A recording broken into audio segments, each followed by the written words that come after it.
This video takes a look at some interest formulas. We've got a couple of different ones here. First, for compound interest, we have this formula where we have a principal amount, our starting amount. If we have the rate per year, the interest rate per year, and then we have the number of times that the interest is compounded per year, which is n. And notice that n is both in the bottom of this fraction and in the exponent up here. And then t is the time in years. We can figure out the total amount in an account using that formula. If the interest is compounded continuously, then we are actually going to use this formula where we use, again, our principal amount, our rate, and our time, and the e is that natural exponent e, that natural exponential function. So two different formulas here. The only time you're using this second one is if the interest is compounded continuously. Otherwise, we're going to have the number of times compounded per year, and we can plug those numbers in for n. Okay. So first, we're just going to use these formulas to answer the question of how much money we would have in the account. So a sum of $1,000 is invested at an interest rate of 12% per year. Find the amounts in the account after 3 years if the interest is compounded. All of these different ways. So what we have is our principal amount is $1,000. Our rate is 12%, which we're going to use 0.12. Find the amounts in the account after 3 years. So this is actually our time, and what we are changing is how many times we compound it per year. Okay, so we're changing the n value in this equation. So every single time we are finding a of 3, the amount after 3 years. What we're taking is the principal amount, 1,000, multiplying by 1 plus the rate, which is 0.12, divided by the number of times compounded per year. So on this first one, we're compounding annually, which means we are just compounding this one time a year. So we're going to put a 1 down there. And then our exponent is n times t, which would be 1 times 3. Okay, and what we can do here is in the Desmos calculator, we're just going to do 1,000, and we're going to do 1 plus 0.12 divided by 1, and we are going to raise that to the 1 times 3 power, and that gives us 1,404.93 cents. So 1,404.93 cents. That was how much money we would have in the account if the interest were compounded only one time per year. Okay, semi-annually, that means that what we're going to do for this is simply take the number of times compounded, and instead of only doing it once a year, we are going to do it twice a year. So I'm changing my n's to 2 instead of 3. And again, make sure you change that both in the bottom of the fraction here under the rate and also in the exponent with time. So if I go to this, all I need to do is change these 1s to 2s, and I get 1,418.52. 1,418.52. And we can keep doing that, again, just changing the n in each one. So compounded quarterly would mean that would become 4. That would do 4 times 3. Compounded monthly would be, to change this to a 12. If it's compounded monthly, it's compounded 12 times a year. So that would be 12 times 3 in my exponent. Compounded daily. So again, number of times per year, if we compound it daily, that's going to be 365. So I would do 365 times 3 up here. And then continuously, that is, because we're compounding continuously, I can't plug in something for n that represents continuously. So if we are compounding continuously, that's where we're using the different formula. That's going to be our principal amount, which is 1,000, e to the rate times time, which would be 0.12 times 3. That's a different formula. Now, to get these answers, I could simply just go in and change those from 2 to 4 or whatever we're plugging in. Another way to do this, just to show you using Desmos, is what we are changing is n. So I'm going to make n be my variable. I'm just going to call it x. And that means up here I'm going to have 3 times x power. Okay.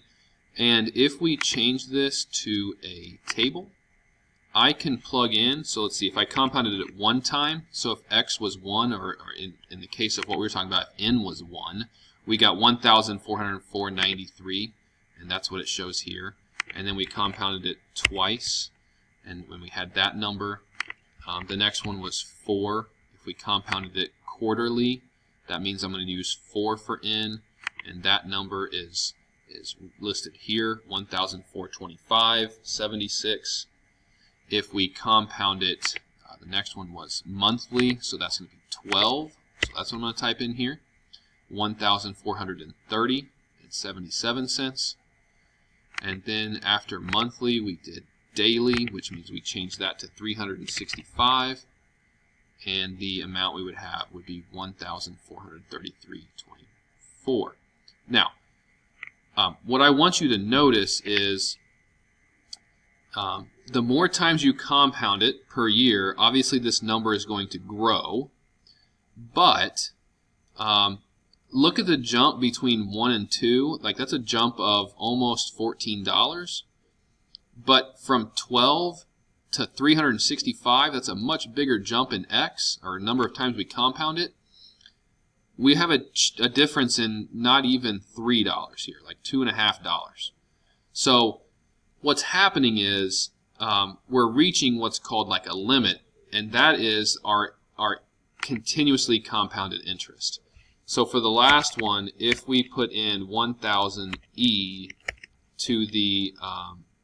to the rate times time, so 0.12 times 3, we get 1,433.33 cents. This is what we're approaching, and notice if I compound it daily, it's almost to that. But I could compound it multiple times a day, and what's happening is we're just reaching this number, and this is going to be the highest that number gets, as if we compound it continuously. Okay, so those values are what you can fill in here. I'm not going to take the time to write that in on this video, but you have those values here, and then this is the compounded continuously. So that's just using the formulas. I'm going to jump down here, and I'm going to find how long it takes for an investment to double. So now I'm going to kind of look at the formula backwards here. What we're doing is we are taking a sum of $5,000, we are investing it at 5% a year, and we want to know what is the time, how much time does it take for the investment to double if it's compounded in these different ways. So compounded semi-annually means I need to write this out as 5,000 1 plus my rate, which is 0.05, over semi-annually would be a 2 here. And then my exponent is n times t, so 2 times t. And I don't know t. T is what I'm trying to solve, right? So I want to know, when is that, at what time t is that going to give me double my investment? So I'm going to set that equal to double my principal amount. So I'm going to take 5,000 and double that, which would be 10,000. And that is what I'm going to set this equal to. So a couple things here. One, I could just divide by 5,000 right away. And this side is just going to become what I'm trying to do, which is double. So that side is going to become 2. I'm also going to go ahead and evaluate this 1 plus 0.05 divided by 2. And if you need to do that here, 1 plus 0.05 divided by 2, that's 1.025. I'm going to change that number. So 1.025 to the 2t power is equal to 2, is what we have at that point in time. Now, what we've done is we have isolated this exponential, and what I'm going to do is I'm going to rewrite this as a logarithm at this point. to help us. Anytime that your variable is in the exponent, we need to use logarithms. So remember, this is going to be that the exponent is going to equal log base this. So base 1.025 of 2.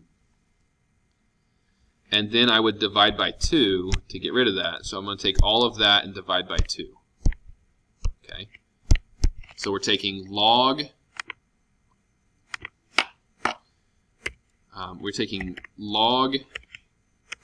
base 1.025 of 2, and we're dividing that by 2. And that gives us an answer of about 14 years. So this investment would double in this account at a time of about 14 years. Slightly over, but about 14 years. Now, if it's compounded continuously, the setup's going to be a little bit different, but the process is going to pretty much be the same. Compounding continuously means we are doing the PERT formula. So we're taking our initial investment of 5,000, and we're going to do E to the rate 0.05 times time, T, and we are setting that equal to double the initial investment because we want the investment to double, so that's 10,000. Again, I'm going to divide by 5,000.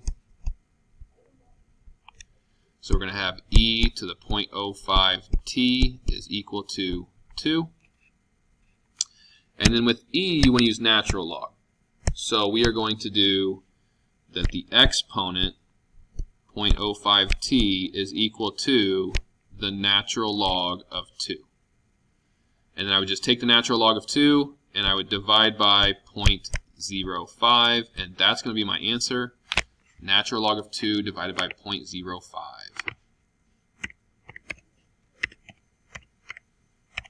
And that gives us 13.86. So the first one was, we compounded it semi-annually. It took over 14 years, 14.04 years. If we compound it continuously, it's going to take less time for it to double, slightly less, 13.86 years. Okay, so slightly less time because that investment's going to grow a little bit faster in a continuously compounded account. Okay, so using those interest formulas not only just for plugging in and evaluating, but also for solving, using logarithms here to solve for time.